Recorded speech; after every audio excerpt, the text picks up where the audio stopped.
Hi dear students and parents, welcome back to NEET and channel. Telangana సంబంధించి final merit list and అదేవిధంగా web options కూడా direct ఇచ్చేశారు complete. మరి merit లిస్ట్లో ఏం జరిగింది, వెబ్ ఆప్షన్స్ ఎప్పుడు మొత్తం చూద్దాం. వీడియోని లైక్ చేయండి, సబ్స్క్రైబ్ చేసుకోండి ఫాస్టెస్ట్ కౌన్సిలింగ్ అప్డేట్స్ కోసం. సో మెరిట్ లిస్ట్లో అయితే ఫస్ట్ మెరిట్ లిస్ట్లో మనకి ప్రొవిజనల్లో 18,469 ఉన్నారు. సో ఇప్పుడు దాంట్లో చూస్తే 18,602 ఉన్నారు. అంటే దాదాపు ఒక 133 మెంబర్స్ వరకు ఎక్స్ట్రా వచ్చేసారు.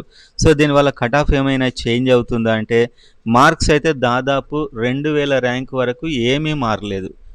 ఆ తర్వాత 4000 ర్యాంక్కి 439 ఉంటే ఇప్పుడు 440 ఉన్నాయి. కొంచెం కిందికి వచ్చాక 1 మార్క్ పెరిగింది. సో ఏదో ఒక కేటగిరీకి 1 మార్క్ మన ఎక్స్పెక్టెడ్ పెరిగే ఛాన్స్ అవుతుంది. పెద్ద ఇంపాక్ట్ అయితే ఏం చూపించదు. ఒక 135 స్టూడెంట్స్ అయితే పెరిగారు, 135 మంది పెరిగారు. వీళ్ళ యొక్క క్వెర్రీస్కి సమాధానం ఇచ్చి పెరిగారు.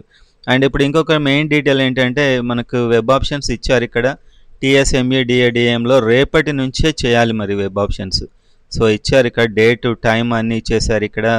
మీరైతే 6 AM రేపటి నుంచి 12 PM ఫస్ట్ వరకు వెబ్ ఆప్షన్స్ పెట్టుకోవాలి. ఎలాంటి మిస్టేక్ అయితే చేయకండి. సో ఇక్కడ ఉన్న ఆప్షన్స్ అన్నీ పెట్టండి. 58 కాలేజెస్ పెట్టుకోండి. మీకు ఏమైనా మిస్టేక్స్ ఏమైనా అది ఉంటే మాత్రం ఇక్కడ నెంబర్స్కి కాల్ చేయండి. ఏమైనా హెల్ప్ కావాలంటే. సో వెబ్ ఆప్షన్స్ స్టార్ట్ అయ్యాయి అండ్ కొంతమంది మాత్రం పెరిగారు, 133 స్టూడెంట్స్ పెరిగారు. పెద్ద కట్ ఆఫ్లో ఇంపాక్ట్ జస్ట్ 1 మార్క్ ఉండే ఛాన్స్ ఉంది అంతే, ఎక్కువ ఛాన్స్ అయితే ఏం లేదు. ఓకే, సో మెయిన్ థింగ్ ఏంటంటే వెబ్ ఆప్షన్స్ రేపటి స్టార్ట్ అండ్ సీట్ మ్యాట్రిక్స్ కూడా ఇచ్చారు. కంప్లీట్ స్టడీ చేశాక ఇంకొక ఫుల్ వీడియో అయితే చేస్తాను. సో మెరిట్ లిస్ట్ ఇంకా ఫైనల్ లిస్ట్ అనమాట అది. ఓకే, సో కరెక్ట్గా మీరు వెబ్ ఆప్షన్స్ అయితే పెట్టుకోండి.